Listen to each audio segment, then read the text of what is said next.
우리 속담 중에 우물 안에 개구리라는 말이 있습니다. 볼륨 좀 높여주실래요? 무슨 말이죠? 우물 안에 살던 개구리는 평생 그 우물 바깥에 기가 막힌 세상을 알지도 못하고 그 우물 안에서 자신이 살았던 경험, 자신이 공부했던 지식, 그 속에 그냥 갇혀 살아간다는 이야기입니다.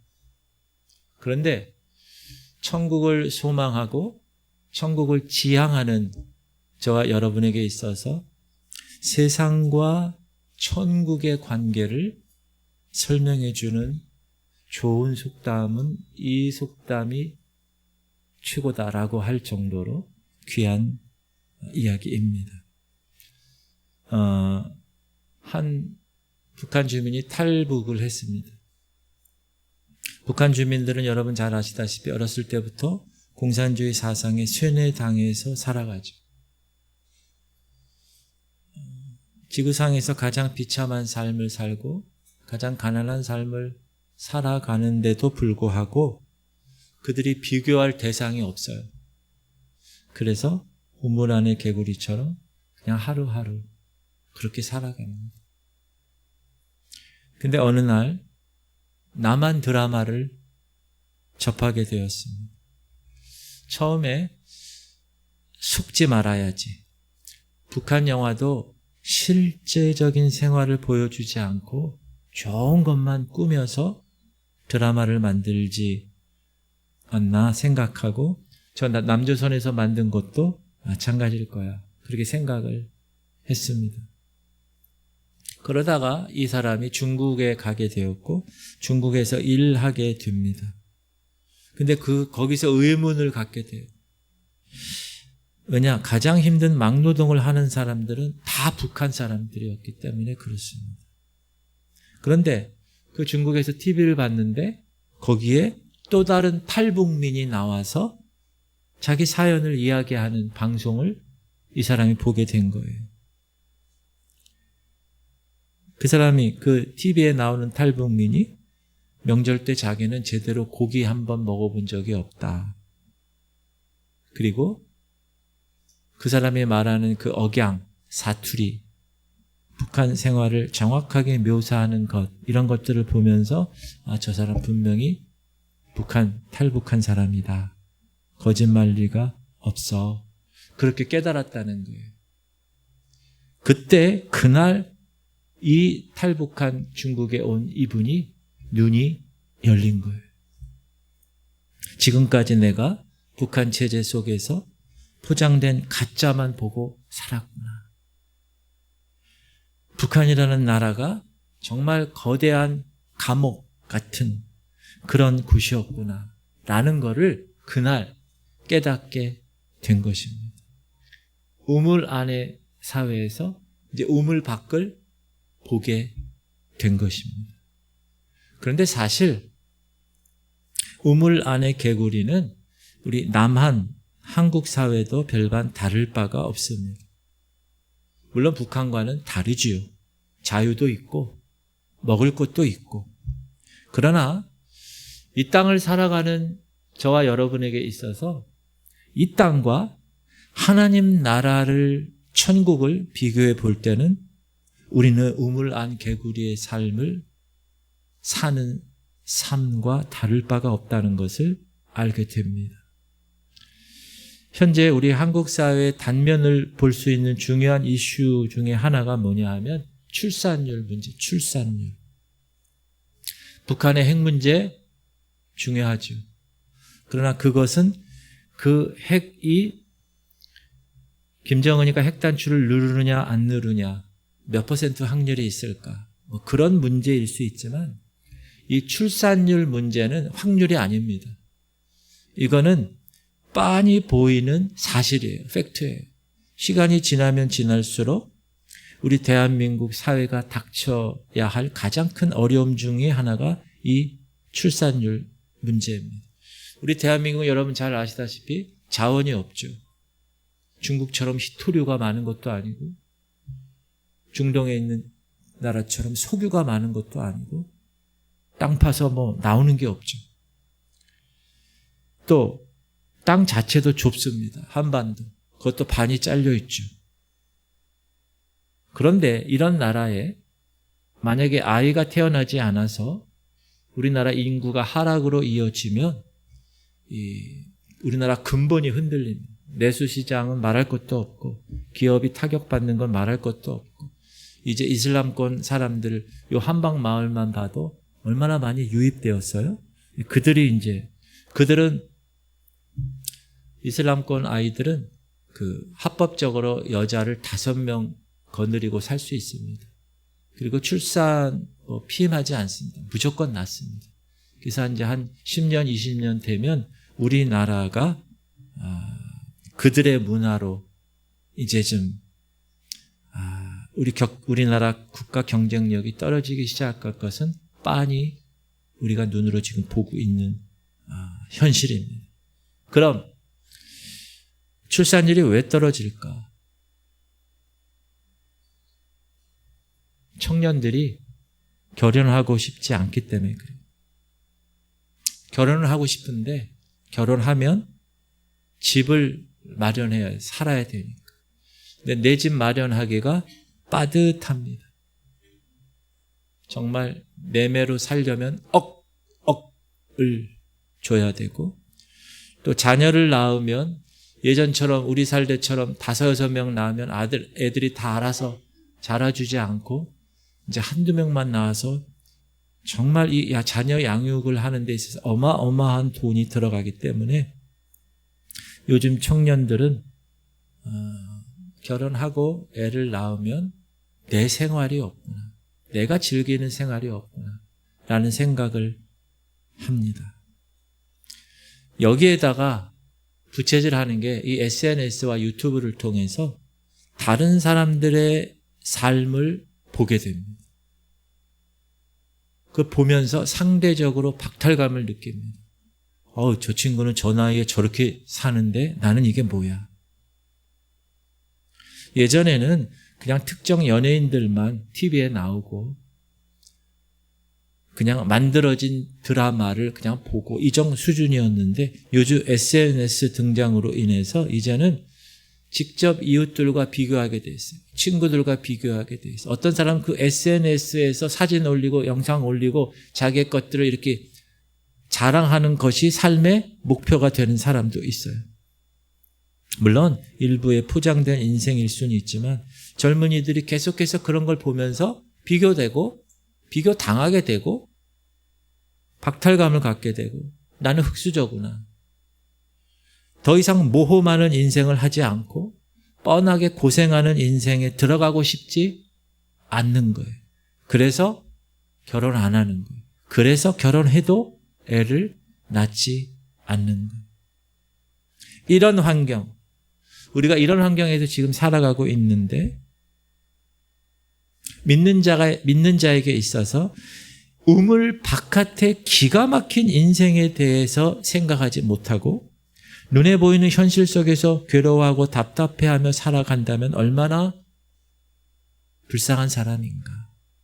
목숨 걸고 탈북한 사람만이 남한에서 대안에서 정말 자유를 누릴 수 있는 것처럼 우리가 한 번도 가보지 못한 저 천국을 위해서 이 땅에서 내가 내 전부를 걸고 결단한 사람, 그 사람만이 그 천국에 들어갈 수 있다고 성경은 계속해서 이야기하고 있습니다. 오늘 본문을 읽어주셨는데 본문을 보면 25절에서 33절 25절 처음에는 수많은 무리가 함께 갔다고 얘기해요. 그리고 33절 끝에는 능히 내 제자가 되지 못한다 이렇게 끝나죠. 우리 25절과 33절만 한번 읽어보도록 하겠습니다. 시작. 수많은 무리가 함께 갈새 예수께서 돌이키사 이르시되 이와 같이 너희 중에 누구든지 자기의 모든 소유를 버리지 아니하면 능히 내 제자가 되지 못하리라. 허다한 무리들이 있어요. 다 예수님을 따라가요. 교회에 많은 사람들이 있어요. 다 신앙생활 해요. 그런데 예수님 뭐라고 그러시는가? 예수님의 제자가 될 사람은 얼마 없다는 거예요. 능히 나의 제자가 되지 못하리라. 지금 25절에 33절 본문, 오늘 읽은 본문에서 무려 3번이나 나옵니다. 능히 내 제자가 되지 못해. 이거는 제자가 되는 일이 그만큼 어렵다는 것이죠. 성경에서 계속 반복된다는 것은 뭐라고 그랬어요? 강조하기 위한 거라고 그랬죠. 자, 그렇다면 이런 질문을 해야 됩니다. 목사님, 왜 굳이 제자가 돼야 됩니까? 그냥 무리 가운데서 그냥 살다가 그냥 끝나면 되지 않습니까? 사도행전을 읽어보면 우리 예수 그리스도를 믿는 사람들을 그리스도인이라고 불리게 되는 그때가 있습니다. 언제죠? 어디서? 안디옥 교회에서.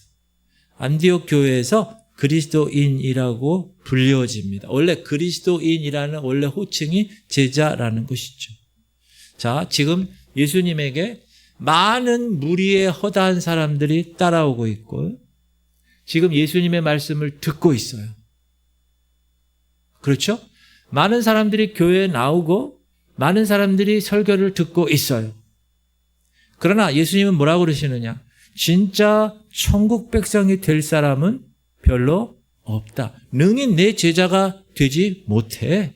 분명히 예수님은 무리와 허다한 무리와 제자들을 분명하게 구분하고 계신다는 사실을 오늘 말씀을 통해서 깨달으실 수 있기를 주님의 이름으로 축복합니다. 그러면서 뭐라고 그러시냐? 2가지 비유를 말씀하시죠. 2가지 비유. 망대 건축 비유와 두 임금에 관한 비유를 설명하십니다. 첫 번째, 망대 비유에 대한 내용입니다. 무슨 말이냐? 어떤 건물을 짓는 거예요. 망대를 짓는 거예요. 근데 그 건물을 지을 때 어떻게 해요? 정확한 비용 계산을 하겠죠. 그런데 그 비용 계산을 하지 않고 일을 벌렸어요. 그럼 도중에 예산이 부족하면 공사가 중단됩니다. 망대를 지으려고 공사를 시작했는데 공사가 중단되었어요. 그러면 어떻게 한다고요? 사람들이 비웃음거리로 손가락질한다. 차라리 안 하느니만 못하게 된다는. 이게 첫 번째 비유입니다. 읽어볼게요. 시작. 너희 중에 누가 망대를 세우고자 할진대 자기의 가진 것이 준공하기까지에 족할는지 먼저 앉아 그 비용을 계산하지 아니하겠느냐. 그렇게 아니하여 그 기초만 쌓고 능히 이루지 못하면 보는 자가 다 비웃어 이르되 이 사람이 공사 시작하고 능히 이루지 못하였다 하리라. 이게 첫 번째 비유예요. 두 번째 비유는 두 임금입니다. 한 임금은 군사 10,000명을 갖고 있어요. 다른 한 임금은 군사 20,000명을 갖고 있어요. 싸워서 누가 이길까요? 당연히 20,000명 가진 임금이 이기죠. 그러니까 10,000명 가진 임금이 봤을 때 싸웠을 때 승산이 없어요. 승산이 없을 때는 어떻게 해야 되나? 자존심이고 뭐고 손해고 뭐고 상관없이 빨리 20,000명 임금 앞에 가서 화친을 청해야 된다는. 두 번째 비유 읽어볼게요. 시작. 또 어떤 임금이 다른 임금과 싸우러 갈 때에 먼저 앉아 10,000명으로서 저 20,000명을 거느리고 오는 자를 대적할 수 있을까 헤아리지 아니하겠느냐. 여러분 싸울 때 소위 쪽수를 한번 보고 계산하지 않겠느냐. 32절. 만일 못할 터이면 그가 아직 멀리 있을 때 사신을 보내어 화친을 청할 것이라. 싸우지 않겠다는 거예요. 왜? 싸워봤자 지니까. 자, 그러면 이 첫 번째 비유, 망대 비유와 두 번째 이 두 임금 비유의 공통점이 뭘까요? 공통점. 일을 시작하기 전에 철저히 계산을 하고 달려들어야 한다는 거죠. 무모하게 하지 않는다는 거잖아요. 이 말은 뭐예요? 여러분이 지금 이 땅에 살지만 천국을 사모하며 천국에 모두 들어가는 것을 목표로 살아가고 있는데 천국을 얻으려면 어설프게 시작하지 말고 중간에 포기하지 말고 계산하고 정확하게 내 전부를 걸고 달려들어야 천국을 얻을 수 있다라는 의미입니다. 철저한 비용 계산을 천국 들어가기 위해서 비본질적인 것들 과감히 잘라내고 정말 본질적인 것에 올인해서 비본질적인 것들 다 포기하여야 천국을 얻을 수 있다라는 것입니다. 그러므로 우리가 천국을 얻기 위해서 신앙생활 지금 하고 있는데 이 천국을 얻기 위해서는 어떻게 해야 됩니까? 철저하게 계산하고 시작을 해야 된다. 왜? 중간에 포기하는 경우가 많이 있기 때문에. 그렇게 하면 사람들이 손가락질하는 저것들 저러다가 좀 뭐하잖아 이렇게 비난당할 수 있기 때문에 정확하게 철저하게 비용 계산을 해야 된다. 그러면서 예수님은 세 가지의 조건을 말씀하십니다. 제자됨의 세 가지 조건.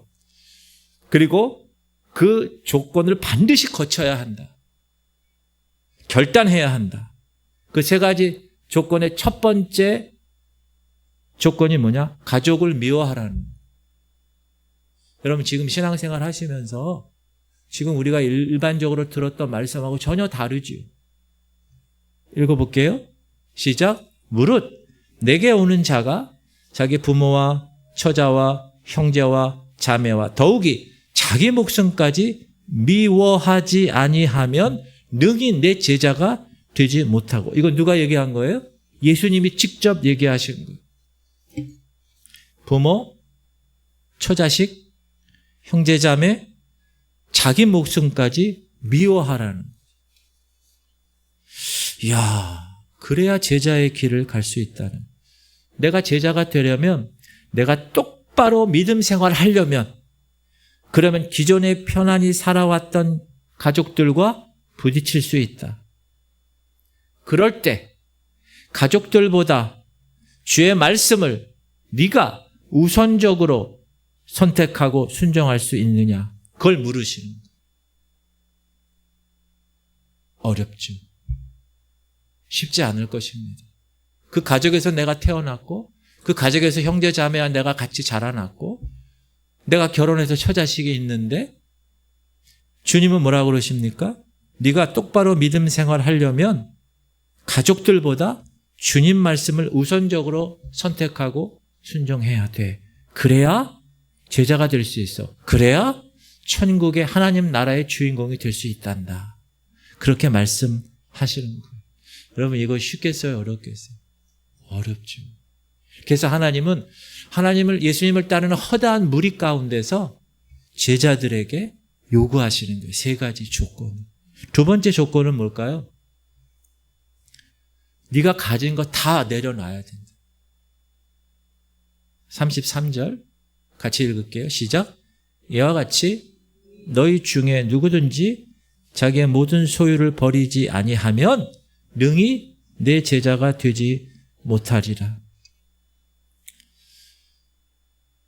여러분들 소유하고 있는 거 많이 있잖아요. 돈도 있고 집도 있고 여러 가지 있을 거예요. 그런데 자기 소유를 모든 소유라고 나와요. 모든 소유를 버리지 아니하면 능히 내 제자가 될 수 없습니다. 이건 말 그대로 전부 다 버리라는 뜻이 아니라 소유의식 자체를 버리라는. 물론 가지고 있어야 우리 먹고 살죠. 이 땅에서. 그러나 가지고 있음에도 불구하고 아무것도 아닌 것처럼 내가 저 천국을 얻기 위해서는 이 모든 것들을 과감히 버릴 수 있는 비본질적인 것을 다 내려놓을 수 있는 그런 삶을 살아야 내 제자가 될 수 있다. 그렇지 않으면 제자가 될 수 없어요. 여러분 이것도 쉬울까요? 어려울까요? 얼마나 어려울까요? 우리가 보통 어렸을 때부터 들어왔던 복된 말씀하고는 거리가 먼 것 같은. 그러나 분명히 예수님이 직접 말씀하신 말씀이죠. 제자가 되는 세 가지 조건 중에 마지막, 자기 십자가를 지고 나를 따르라는 거예요. 시작. 누구든지 자기 십자가를 지고 나를 따르지 않는 자도 능히 내 제자가 되지 못하리라. 예수님이 십자가에 돌아가시기 전에 제자들이 이 이야기를 들었을 때 십자가는 어떤 거였어요? 사형, 형틀이었어요. 근데 그 십자가를 지라는 거예요. 무슨 말이죠? 너희들 제자가 되고 싶어? 나를 따르고 싶니? 천국을 소유하고 싶어? 하나님 나라의 주인공이 되고 싶어? 너희도 죽을 각오하고 따라와야 돼. 그래야 그게 가능하단다. 이 세 가지 조건. 사랑하는 성도님들, 천국은 교회 출석하면서 남들보다 조금 더 착하게 사는 것으로 얻을 수 있는 것이 아니라는 거예요. 오늘 이 세 가지 조건은 가족, 얼마나 중요합니까? 소유, 얼마나 중요해요? 자기 자신, 얼마나 중요합니까? 내 목숨. 이 세 가지는 내 인생에 있어서 내 전부를 의미하는 것인데, 그럼에도 불구하고 너희들이 만약에 천국이 목표라면 이 세 가지, 한마디로 내 전부를 걸고 단호하게 결단해야 된다. 그래야 제자가 돼. 그렇지 않으면 능히 내 제자가 되지 못하리라 3번씩이나 말씀을 하고 계십니다. 그러면 예수님의 말씀에 내 전부를 걸고 철저하게 순종하라고 했는데, 그러면 그 말씀이 어떤 말씀일까? 그래서 예수님이 마태복음 5장, 6장, 7장 소위 산상수훈이라고 하는 말씀을 계속 이야기하신 거예요. 산에서. 그 핵심이 뭐죠? 하나님 나라예요. 천국이에요. 그래서 제가 여러분에게 몇 가지 이 산상수훈의 내용을 한번 말씀을 드릴게요. 여러분 한번 생각해 보세요. 첫 번째, 형제에게 화를 내거나 욕하는 사람은 살인자와 똑같다. 여러분 주변 사람들에게 화를 냈어. 욕했어. 살인자와 똑같다. 예수님이 직접 하신 거예요. 여자를 보고 음욕을 품은 사람, 간음한 사람과 똑같다. 간음은 죄잖아요. 근데 여자를 보고 음욕을 품었어. 손이 죄를 범죄하면 그 손을 찍어버려라. 눈이 죄를 범하면 그 눈을 뽑아버려라. 얼마나 무서운 말이죠? 죄에 대한 경계심을 얘기하시는 거잖아요. 맹세하지 마라. 원수를 사랑하고 너희 핍박하는 자를 위해서 기도해라. 불가능하죠, 거의. 원수는 어떻게 해야 돼요? 2-3배로 갚아줘야지. 그래야 직성이 풀리는. 근데 성경은 원수를 사랑하라고 해요. 너희를 핍박해? 그를 위해서 기도하라는. 어떻게 기도가 나옵니까? 오른뺨을 치면 왼뺨을 돌려대라. 오른뺨 맞으면 여러분 어떻게 해요? 주먹이 나가지. 근데 왼뺨을 돌려대라. 속옷을 달라고 그러면 겉옷까지 주라는. 오리를 가라. 오리가 같이 갑시다. 심리를 같이 가라는.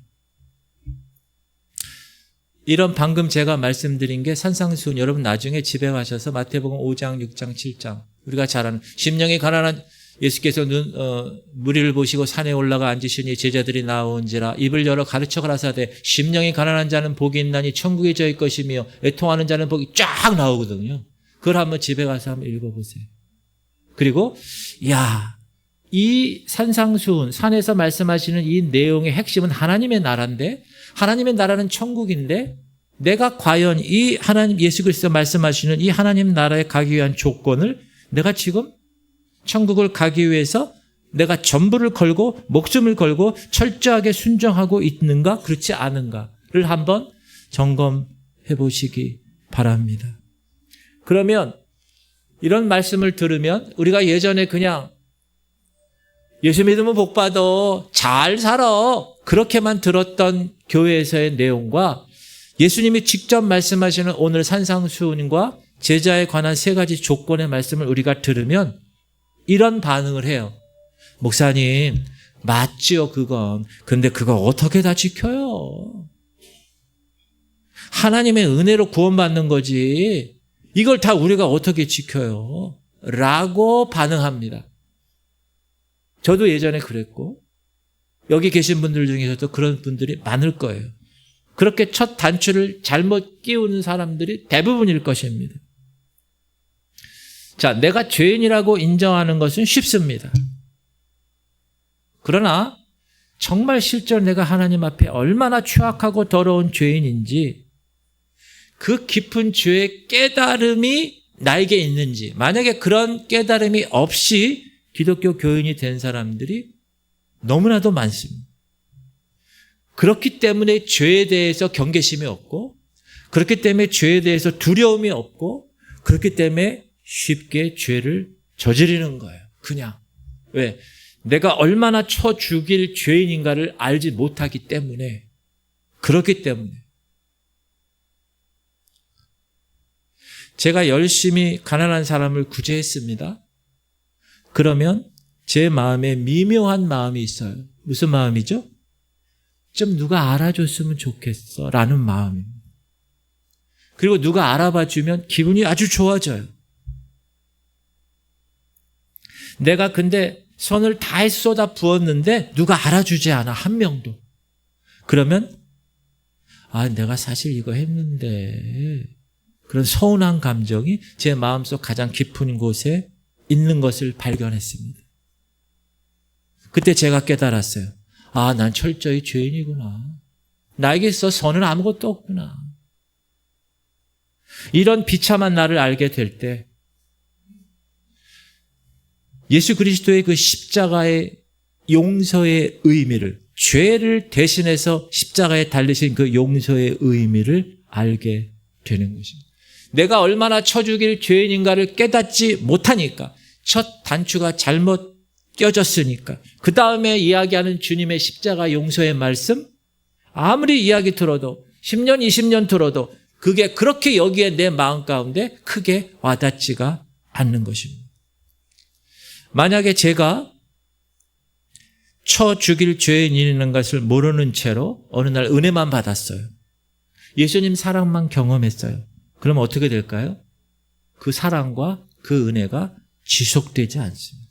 오래가지 못합니다. 세월은 흐르지요. 교회 생활은 하지요. 교회에서 하라는 건 다 하지요. 주일 성수하고 11조하고 봉사하고 기도하고 말씀 읽고 다 하잖아요. 그러면 그걸 지켜요, 자기가. 그러면서 자기 의에 빠져요. 자기 의에, 나 이거 지켰어. 나 새벽 기도도 나와. 나 11조도 해. 이런 교만하고, 그 교만한 내 태도와 내 말과 내 행동으로, 그러나 사실 얼마나 오늘도 예수님을 내가 십자가에 못 박는지 모르는 채로 평생 스스로에게 속고 평생 그 우물 안의 개구리처럼 그렇게 살아가는 내 존재가 어느 날 깨달아지게 되는 것입니다. 그것을 어떤 분은 값싼 은혜라고 얘기하죠.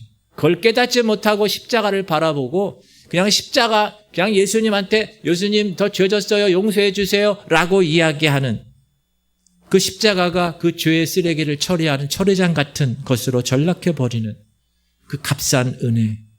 그 값싼 은혜가 하루 이틀 지속되면 양심이 마비가 되고, 오히려 양심이 마비되니까 죄에 대하여 아무런 편견 없이 짓게 되는, 마음껏 죄를 저지르는 그러한 삶을 살아가게 되는 저를 발견하게 됩니다. 오늘 무리들과 제자들에 있어서 예수님이 잡혀가는 그날, 무리들은 예수님이 잡혀가기 전에는 다 예수님을 따라왔었어요. 예수님 말씀을 다 들으려고 왔었어요. 그러나 예수님이 이제 죽으시려고 십자가에 돌아가시고 십자가를 치실 그날은 그 많은 무리들은 지금으로 얘기하면 집에서 예수님과 상관없이 그날 TV 보고 그날 온돈방에 누워서 그냥 살아가는 무리들의 모습이에요. 그러나 제자들, 그날 밤 제자들은 어떻게 되었는가? 예수님을 따라갔어요. 따라가서 보니까 예수님이 십자가에 죽는 거예요. 지금까지 3년 반 동안 그 예수 스승을 쫓아가면서 이 왕국을 이루고자 그렇게 생각했던 그 모든 것들이 좌절되는 거예요. 예수님을 따라갔기 때문에 그날 오열하는 거예요. 예수님을 목숨 버려 쫓아가겠습니다. 그렇게 장담했는데 알고 봤더니 난 아무것도 할 수 없는 존재가 되어온 거예요. 베드로 입장에서는. 그러나 제자들은 그날 예수님을 따라갔기 때문에 깨달은 거예요. 뭘 깨달았어요? 내가 얼마나 초죽일 죄인이라는 것을 깨달은 거예요. 온몸으로 통곡하며 깨달은 거예요. 그러니까 그 십자가의 보혈이, 그 진짜 십자가가 그 제자들에게 경험된 거예요. 나는 십자가 앞에서 아무것도 할 수 없는 존재였구나. 오직 그 십자가의 은혜만 나에게 있구나 라는 것을 깨달은 것입니다. 제가 지금 여러분에게 아무리 이론적으로 설명해도 여러분들이 결단하시고 여러분들이 그 말씀을 순종하시고 그렇게 살아가지 않으면 평생 여러분에게 이것은 이론으로 남고 끝나게 되는 것입니다. 그러나 주님은 비록 주님을 따라서 그 십자가에서 배반하고 그 대제사장 뜰에서 모른다고 부인하는 그 제자들을 십자가 사건, 부활 사건 후에 찾아오셔서 만나십니다. 베드로를 만나시잖아요. 그러면서 여러분 베드로에게 뭐라고 그러세요? 예수님이 야, 너 어떻게 그렇게 3번씩이나 부인하니? 너 3년 동안 나랑 같이 먹고 자면서 그렇게 생활했는데 어떻게 부인해? 그렇게 물으셨나요? 아니에요. 네가 나를 사랑하느냐? 그렇게 물으셨어요. 그러니까 베드로가 뭐라고 그러죠? 네, 사랑합니다. 이렇게 말할 수도 없는 거예요. 그래서 뭐라고 그래요? 주께서 아십니다. 이게 예수 그리스도 십자가 사건을 정확하게 체험한 사람들의 고백입니다. 100% 은혜야. 내 1% 나의 어떤 의나 내 생각이 들어가는 게 없다는. 한 성도가 가난 말기 판정을 받았습니다. 보험사에서 보험금이 나왔습니다. 2천만 원. 이것을 이 성도님이 주님 앞에 그냥 다 헌금을 해버렸어요. 얼마 있다가 남편이 그것을 알았어요. 노발대발했어요. 목사님을 찾아갔어요. 돈 2천만 원 돌려달라고. 이미 헌금으로 들어갔는데 어떻게 돌려줄 수 있나. 목사님이 여기저기 열심히 집회하면서 결국에 그 2천만 원을 모아서 그 남편에게 돌려주면서 아내에게는 절대로 비밀로 해달라고 했습니다. 그런데 그 직후 기적이 일어났어요. 그 아내가 말기였는데, 간암 말기, 독이 다 퍼져 있던 그런 상황이었는데 하루아침에 깨끗하게 나은 거예요. 병원에서도 뒤집어졌어요. 이런 일이 어떻게 일어날 수 있느냐. 왜 그랬을까요?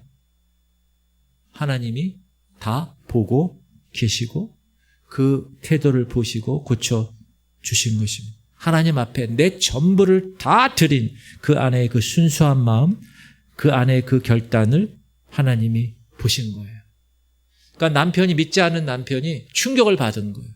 아니 세상에, 의실로도 못 고쳐 말기암이었는데 하루아침에 고쳐졌네. 그날부터 알아서 이 남편이 자진해서 아내에게 얘기합니다. 여보, 나 교회 갈 거야. 당신이 웬일로 그런 얘기를 해? 그냥 교회 갈 거야. 말은 못하죠.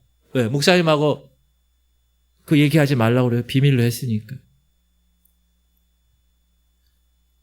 나 그냥 교회 갈 거야. 교회에 나오게 됐대. 이게 바로 예수님을 따르는 제자의 삶입니다. 보험사에 2천만 원? 얼마나 좋은 거예요. 그걸 어떻게 했어요? 소유를 버렸어요. 하나님 나라를 위해서 헌금을 한 거예요. 그랬더니 하나님이 그거 보시고 치유하셨습니다. 이런 간증을 듣게 되면 우리는 어떻게 반응하느냐 하면 다 이렇게 반응해요. 아유, 이거 우리도 나도 좀 기적을 좀 경험했으면 좋겠다. 나도 하나님의 능력을 좀 발했으면 좋겠다. 하나님의 성령의 강력한 인도하심을 난 경험했으면 좋겠다. 근데 왜 나한테는 없지? 이렇게 생각하잖아요. 왜 그럴까요? 우리가 전폭적으로 주님을 따르지 않기 때문에, 전폭적으로 결단하지 않았기 때문에, 전폭적으로 말씀에 순종하는 결단을 하지 않았기 때문에. 그러나 여러분, 하나님이 다 보고 계세요. 여러분, 쓰러져도 괜찮습니다. 말씀을 순종하다가 여러분이 많이 힘들어. 그래도 괜찮습니다. 또 일어나셔야 돼요. 또 쓰러져. 또 일어나셔야 돼요. 죄를 지었어. 또 회개하셔야 돼요. 그리고 또 말씀대로 살려고 노력해야 돼요. 이런 과정, 여러분, 우리는 육을 갖고 있는 한 100% 예수님처럼 살 수 없잖아요. 그래서 이렇게 쓰러지고 또 일어나고, 이렇게 죄 짓고 또 회개하고, 이렇게 계속 반복되는 생활을 하다가 이제 주님 앞에 서는 거예요. 그러면 주님이 그때 뭐라고 그러세요? 잘 살았어. 잘 살았다. 이렇게 얘기하는 거예요. 성화는 다른 게 아닙니다. 제가 우리 교회 4년 전에 와서 계속 말씀 강조하는 게 성화인데, 성화는 다른 게 아니라 내 자신을 내가 발견하는 거예요. 야, 내가 봤을 때 하나님 앞에서 나는 아무것도 아니구나. 나는 초죽일 죄인이구나. 사도 바울이 얘기한 것처럼 나는 죄인 중에 괴수구나. 이것을 깨닫고 사는 삶. 그래서 최선을 다해서 말씀을 순종하려고 애를 쓰고 100% 못하지요, 그렇게. 아까 제가 말씀드렸던 산상수훈의 여러 가지 그 항목들 100% 우리가 어떻게 할 수 있어요. 그러나 최선을 다해서 또 쓰러져도 또 한 번 그 말씀대로 살려고 노력하는 삶. 그렇게 사는 것이 성화 삶입니다. 그래서 자기가 아니라 다른 사람들이 이야기하는 거예요. 저 집사님 많이 달라졌어. 저 권사님 다른 사람 됐네. 이야, 이게 진짜 성화입니다. 그때 우리는 교만할 수도 없어요. 왜? 내 자신이 하나님의 은혜로 변화되었기 때문에. 사랑하는 성도님들, 우리 앞에는 두 갈래 길이 나눠져 있습니다.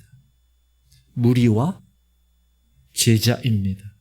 여러분, 어느 길로 지금 가고 계십니까? 진정한 그 말씀에 대한 갈급함과 내가 죄인됨을 깨닫고 하나님의 그 십자가 은혜를 강력하게 이 마음 가운데 품고 하루하루 살아가십니까? 아니면 바리새인처럼 이런 항목 정해놓고 나 이런 항목도 다 했어. 나 교회도 주일 성수했고 나 성경도 읽었고 나 기도도 했어. 이렇게. 그러니까 난 다 지켰어. 이렇게 자기 의로 자기 자신을 위로하고 살아가는 종교 생활을 하는 그런 삶을 살아가고 계십니까?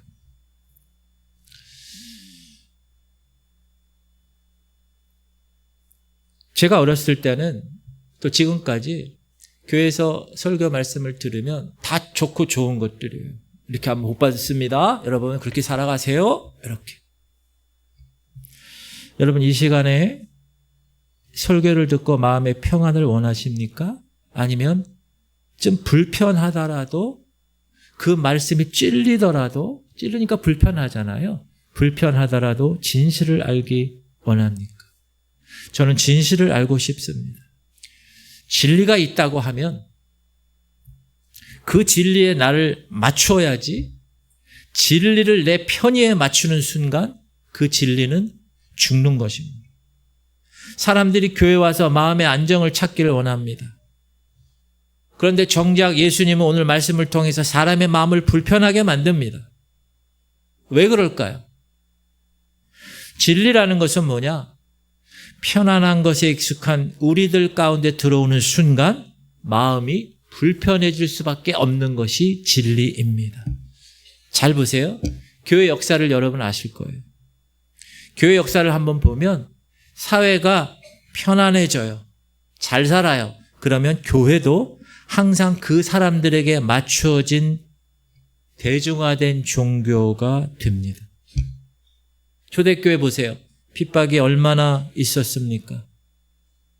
그런데 313년 기독교가 국교가 되는 그 순간 지하의 카타쿰에 있었던 숨어있던 많은 사람들이 땅 밖으로 튀어나오면서 환호했습니다. 이제 드디어 우리가 마음껏 하나님 앞에 예배 드릴 수 있구나. 저 컴컴한 데서 그렇게 불편하게 예배 드릴 필요가 없구나. 그런데 우리가 잘 아시다시피 중세 교회는 빠르게 대중에 맞춰진 종교로 변질됩니다. 몇 년간? 1000년 이상.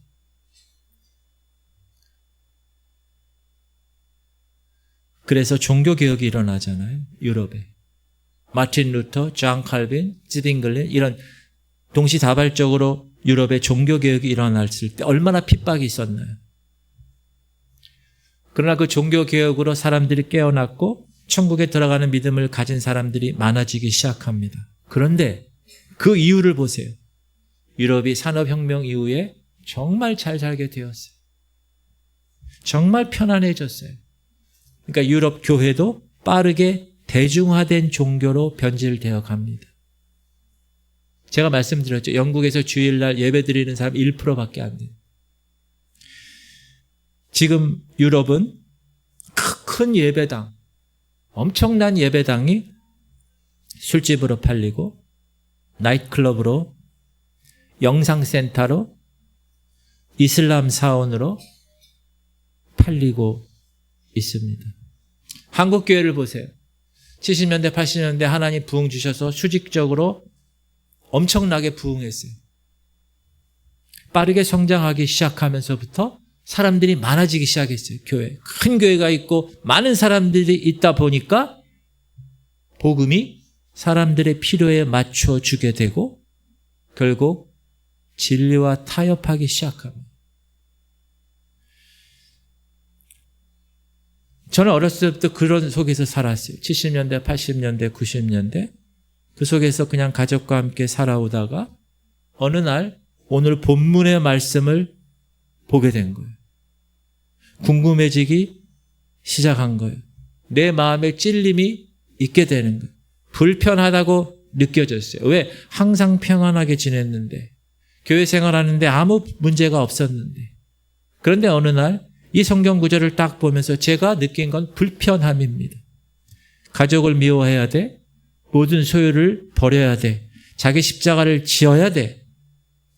왜 예수님의 말씀을 들었는데 왜 내 마음이 불편하지? 지금까지 교회만 잘 다니고 있다고, 그러면 구원받는다고 여겼던 제가 뭔가 우물 바깥에 다른 세상을 보게 되는 거예요. 내가 우물 안에 살고 있었던 개구리는 아닐까? 그렇게 느껴지게 되는 거예요. 혹시 내가 이렇게 살다가 정말 천국 갈 수 있을까? 그때 처음 생각하게 된 것이. 이건 단지 저만의 고민이 아니라 지금 이 자리에 예배를 드리고 있는 여러분의 고민이라고도 저는 생각합니다. 혹시 우리가 지금까지의 신앙생활이 우물 안에 개구리의 신앙은 아니었는가? 그 우물 안에서 어떤 사람은 충성을 했어요. 그 우물 안에서 어떤 사람은 직분을 맡았어요. 그 우물 안에서 하나님이 기뻐하시는 줄 알고 열심히 봉사했어요. 그런데 어느 날 저처럼 야, 이건 뭔가 잘못된 것 같은데 지금 내 신앙생활에 그런 찔림이 왔어요. 목사님, 뭔가 잘못된 것 같아요. 저도 그렇게 생각해요. 이런 찔림이 왔어요.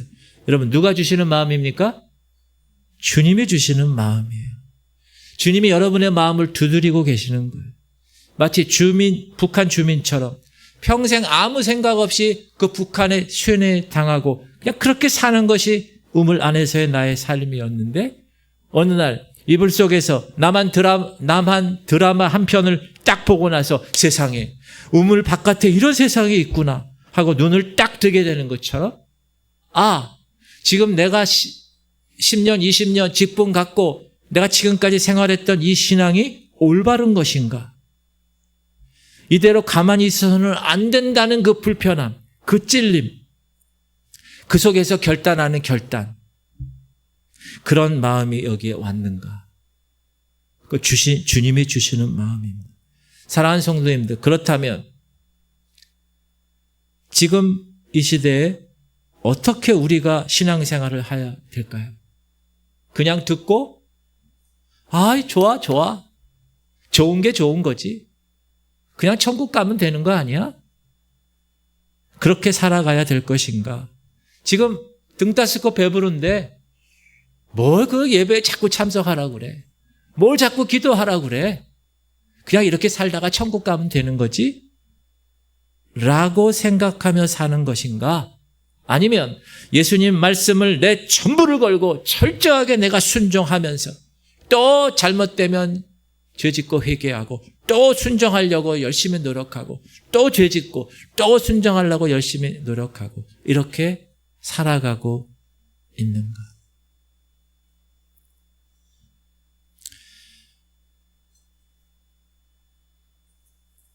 죄에 대한 깊은 깨달음이 없는 상태로 기독교인이 된 건 아닌가? 목사도 마찬가지, 심지어 목사도. 그래서 죄에 대한 경계심이 없어요. 죄에 대해 두려움이 없어요. 그 죄를 쉽게 저지르는 거예요. 교회 생활하면서도 자, 우리들이 지키고 있는 우리 틀이 있어요. 주일 성수, 열심히 봉사, 성경 읽고 기도하고 11조 생활하고 그 몇 가지들을 그 틀 속에서 종교 생활을 하며 지켜오는 거예요. 그 정도는 다 지킬 수 있잖아요. 그러니까 나도 모르는 사이에 나 다 지켰어. 자기 의의가 생기는 거예요. 2000년 전에 바리새인들이 장로들의 그 법칙 유전을 지키고 나 지켰어. 그렇게 얘기하는 것. 나는 이거 다 지키고 있어. 그런 삶. 목사님, 하나님의 은혜로 구원받는 거 아닌가요? 결단해서 내 행위로 구원받는 건 아닌 거 아니에요? 맞습니다. 은혜로 구원받는 거예요. 그런데 중요한 거는 언제 하늘로부터 그 은혜가 우리에게 임하는가. 그게 너무 중요하다. 언제. 오늘 두 가지의 비유를 예수님이 직접 말씀하셨죠. 망대 짓는 비유와 두 임금에 대한 비유. 비용 계산을 철저히 하라는 그 비유. 도중에 건물 짓다가 그만두지 말고 내 전부를 걸어서 이 산상수훈의 말씀들 그대로 내가 지켜보려고 노력하는 그 자세, 그 자세가 하나님이 저와 여러분에게 오늘 이 말씀을 통하여서 이야기하시는 말씀입니다. 사랑하는 성도님들, 정말 천국 얻기를 원하십니까? 오직 한 가지. 제가 계속 요즘 말씀드리는 핵심이 뭐죠? 신앙생활은 이 땅에서 잘 먹고 잘 살다가 그걸 위해서 신앙생활 하는 게 아니라고 그랬어요. 이 땅이 아니라 신앙생활은 이 땅의 삶이 다 마치고 나중에 내가 얻어야 될 그 영원한 생명을 위해서 사는 거라고 제가 말씀드렸어요. 지금 이 교회 시대의 이 땅에서 우리는 우리의 free will, 자유의지를 가지고 내가 선택하는 그것을 결정짓는 시간이 이 시대라 그랬어요. 내가 생명의 부활을 선택하느냐, 내가 심판의 부활을 선택하느냐, 그것은 나에게 지금 이 시간에 달려있다고 말씀드렸습니다. 천국을 정말 얻기를 원해서 내가 내 모든 것을 걸고 예수님 말씀대로 그대로 순종하라고 결단하고 또 무너지면 또 결단하고 또 무너지면 또 결단하는 것. 그것을 여러분 그냥 생각만으로 바라봄만으로만 하지 말고 여러분 우리가 이 세상 살아갈 때 세상의 문제와 세상의 어려움 때문에 좌절된 경험들이 많이 있잖아요. 오열하고 막 그런 경우가 많이 있잖아요. 그거 말고 세상 사람들이 고민하고 염려하는 거 그거 말고 성경에 뭐라고 그래요? 그걸로 너희들은 염려하지 말라. 너희는 먼저 그 나라와 그 의를 구해. 근데 그 의를 우리가 구하고 있는가? 마음대로 되지 않죠. 100% 안 됩니다. 이건 하나님의 은혜만 있어야 됩니다. 근데 그것을 깨달아야 된다는 거죠. 그래서 오늘 여러분 제 이야기를 잘 듣고 마태복음의 5장, 6장, 7장을 한번 보세요. 보고 나도 그 말씀대로 한번 살아볼 테야. 그렇게 결단하실 수 있기를 주님의 이름으로 축복합니다. 100% 순종할 수 있다는 말이 아니에요. 우리 행위로 될 수 있다는 말이 아닙니다. 그러나 반대로 내가 할 수 없으니까 나는 어쩔 수 없어. 그렇게 앉아있으라는 것이 아니라는 거예요. 내가 100% 할 수 없어도 나는 한번 해보려고 노력을 하는 그 태도가 너무나 중요하다. 하나님, 저는 주님이 내 영혼을 받아주신 정말 죄인이었던 저를 하나님께서 나를 붙들어 주시고 인도하신 그 사건을 내 마음 가운데 항상 체득하고 그것을 위해서 최선을 다해서 달려가는 여러분 되시기를 주님의 이름으로 축복합니다. 저희 교회에 오면 말씀이 다른 교회랑 좀 다를 거예요. 다른 교회는 다 복받고 잘 되고 잘 살고 이 땅에서 그런 말씀이 대부분일 거예요. 거기에 여러분들 많이 익숙해져 있을 거예요. 그러나 그것이 전부가 아니라는 사실을 여러분도 아시잖아요. 그래서 마음에 찔릴 때 목사님 왜 저런 얘기를 자꾸 해? 그렇게 받지 마시고 성령께서 오늘도 저 강단의 말씀을 통해서 나에게 무엇을 요구하시는구나. 그것을 감지하시고 다시 한번 추스리시는 여러분 되시기를 주님의 이름으로 축복합니다. 다 눈 감아주시기 바랍니다. 혹시 저도 그랬어요. 여러분들 종교 생활을 반복하고 있지는 않나요? 내가 십자가 말씀을 들으면 어느 날부터 내가 수도 없이 그 말씀을 들었는데 몇 년 동안 들어왔는데 그러나 여전히 내 삶은 우물 안의 개구리처럼 그냥 여전히 동일한 그 삶을 살고 있지는 않는가? 성화는 하나님 앞에서 나는 처죽일 죄인이구나. 나는 죄인 중에 괴수구나. 이걸 깨닫고 그 말씀대로 살려고 그 말씀이 100% 내가 할 수 없는 말씀이라도 내가 최선을 다하여서 그 말씀대로 살려고 노력하는 그 태도. 그래서 사람들이 봤을 때 저 사람 너무 많이 달라졌네. 저 사람 저렇게 다른 사람이 됐어. 이게 진짜 성화입니다. 그러나 가짜들은 그렇지 않습니다. 자기 의에 사로잡힌 거예요. 몇 가지 그 틀에서 나 이것도 했고 저것도 했고 이것도 했어. 그리고 교만한 인생을 살아갑니다. 사랑하는 성도님, 여러분은 지금 어떤 이 두 가지 길 중에 어떤 길을 가고 있습니까? 정말 종교 생활로 그대로 가시겠습니까? 아니면 이 시간 그 우물 안에 개구리에서 빠져나와서 그 너머에 그 죄를 용서하시는 그 기가 막힌 자유를 누릴 수 있는 그 하나님의 나라, 그 천국, 그 천국을 향하여 달려가는 여러분, 그런 삶을 살고 계십니까? 예수님은 오늘 3번이나 반복했습니다. 능히 나의 제자가 되지 못하리라. 이것은 단순한 종교 생활이 아니라 내 전부를 걸고 주님 말씀에 순종하며 살아가는 참된 그리스도인들의 삶, 하나님 그걸 원하시는. 다시 한번 제가 천국 가기 위해서 우리 전부를 걸고 목숨을 걸고 철저하게 순종하는 말씀을 다시 한번 제가 읽게요. 여러분 한번 눈 감고 이 말씀을 자기 삶에 적용해 보세요.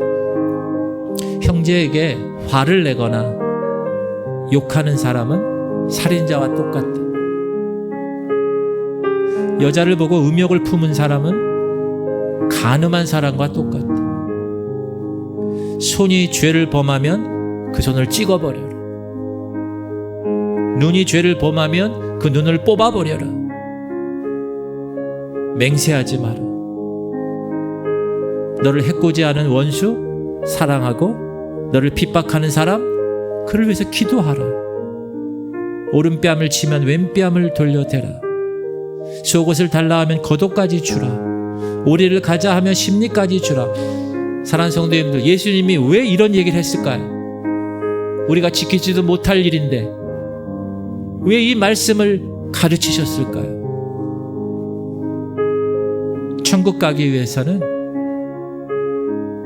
오늘 우리가 전부를 걸고 목숨을 걸고 철저하게 순종해야 되기 때문에 그냥 듣는 것으로 끝나는 것이 아니라 그 선포된 그 말씀이 내 전부를 걸고 철저하게 순종하고, 또 무너지면 다시 일어나서 또 순종하고, 또 죄 지으면 또 회개하고 다시 일어나서 그 말씀대로 살아가려고 애쓰는,